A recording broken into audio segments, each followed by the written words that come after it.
Hi అండి, welcome back to our channel. నేను మీ శైలు. నేను ఈరోజు సింపుల్గా మటన్ కర్రీ కుక్కర్లో ఎలా ప్రిపేర్ చేసుకోవాలో చూపిస్తాను. ముందుగా మటన్ అయితే తీసుకుని 1 కేజీ మటన్ తీసుకున్నానండి. తీసుకుని బాగా వాష్ చేసుకుని చిన్న చిన్న ముక్కలుగా కట్ చేసుకుని పెట్టుకోవాలి. ఇలా చిన్న ముక్కలుగా కట్ చేయడం వల్ల మటన్ త్వరగా కుక్ అవుతుంది. ఇప్పుడు ఈ మటన్లోకి 1 టేబుల్ స్పూన్ వరకు అల్లం వెల్లుల్లిపాయ పేస్టు, 1/2 టేబుల్ స్పూన్ పసుపు, 2 టేబుల్ స్పూన్ వరకు కారం కూడా యాడ్ చేసుకోవాలండి. నాన్ వెజ్కి కారం కొంచెం ఎక్కువగానే పడుతుంది. 2 టేబుల్ స్పూన్ వరకు కారం వేసిన తర్వాత కొంచెం సాల్ట్ కూడా యాడ్ చేసి ఈ మసాలా అంతా కూడా మటన్కి పట్టేలాగా బాగా కలుపుకోవాలి. ఇలా బాగా కలుపుకొని 1/2 అవర్ అయితే పక్కన పెట్టుకోండి. టైం లేకపోతే ఒక 10 మినిట్స్ కానీ 15 మినిట్స్ కానీ పక్కన పెట్టుకోండి.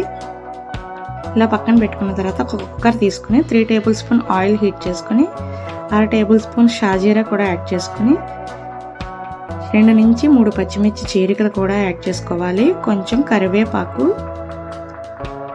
అలాగే దాల్చిన చెక్క, అనాస పువ్వు, 2 లవంగ మొగ్గలు, 2 యాలకులు కూడా యాడ్ చేసుకుని బాగా ఫ్రై చేసుకోవాలి.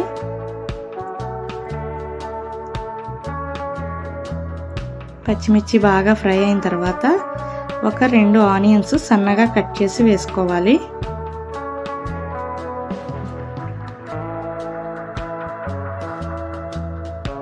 ఆనియన్స్ కూడా ఆయిల్లో బాగా ఫ్రై అవ్వాలి.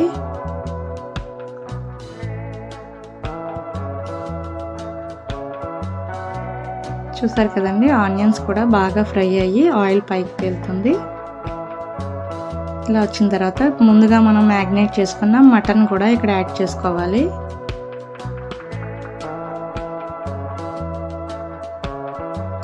మటన్ అంతా కూడా ఇక్కడ యాడ్ చేసుకుని అంతా ఒకసారి బాగా కలుపుకొని మూత పెట్టి ఒక 5 మినిట్స్ అయితే ఆయిల్లో ఫ్రై అవ్వనివ్వాలండి మటను.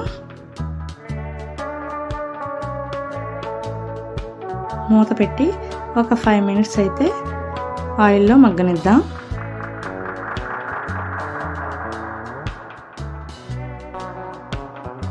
ఇప్పుడు ఒకసారి మూత తీసి ఆయిల్లో బాగా ఫ్రై అయిన తర్వాత ఇప్పుడు మనం వాటర్ కూడా యాడ్ చేసుకోవాలండి. ఆల్రెడీ మటన్లో ఉన్న వాటర్ అయితే బయటికి వస్తుంది. చూసారు కదా, కొంచెం వాటర్ అయితే ఉంది.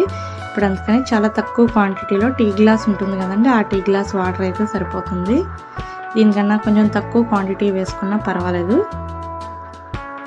మూత పెట్టి 4 to 5 విజిల్స్ అయితే రప్పించుకోవాలి.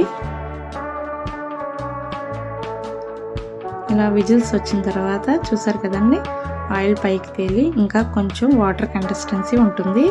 ఇప్పుడంతా ఒకసారి బాగా కలుపుకొని ఫ్లేమ్ హైలో పెట్టుకొని 1 టేబుల్ స్పూన్నర ధనియాల పొడి, 1.5 టేబుల్ స్పూన్ ధనియాల పొడి, అలాగే 1 table spoon garam masala, salt కూడా చూసుకుని వేసుకోవాలి. కొత్తిమీర కానీ అలాగే పుదీనా కూడా యాడ్ చేసుకోవచ్చండి నచ్చితే. నేనైతే కొత్తిమీర యాడ్ చేశాను. ఇప్పుడు అంతా ఒకసారి బాగా కలుపుకొని హై ఫ్లేమ్ మీద ఒక 5 మినిట్స్ అయితే కుక్ చేసుకోవాలి మూత పెట్టి. ఫ్లేమ్ హైలో పెట్టుకోవడం వల్ల వాటర్ అంతా ఎవాపరేట్ అయ్యి కర్రీ దగ్గరికి వస్తుందండి. ఆల్రెడీ కుక్కర్ విజిల్తో మటన్ కుక్ అయిపోతుంది కాబట్టి మనం కర్రీ దగ్గరికి రావడం కోసం ఫ్లేమ్ హైలో పెట్టుకుని కలుపుకుంటూ ఒక 5 మినిట్స్ కుక్ చేసుకుంటే అంతేనండి, కర్రీ అయితే రెడీ అయిపోతుంది. ఈ కర్రీ అయితే రైస్తో కానీ బిర్యానీతో కానీ రోటీతో కానీ తీసుకుంటే చాలా బాగుంటుందండి. ఈ వీడియో కనుక నచ్చితే ఖచ్చితంగా లైక్ ఇవ్వడం మర్చిపోవద్దు. అలాగే నా ఛానల్ని సబ్స్క్రైబ్ చేసుకుని సపోర్ట్ చేయండి. Thanks for watching.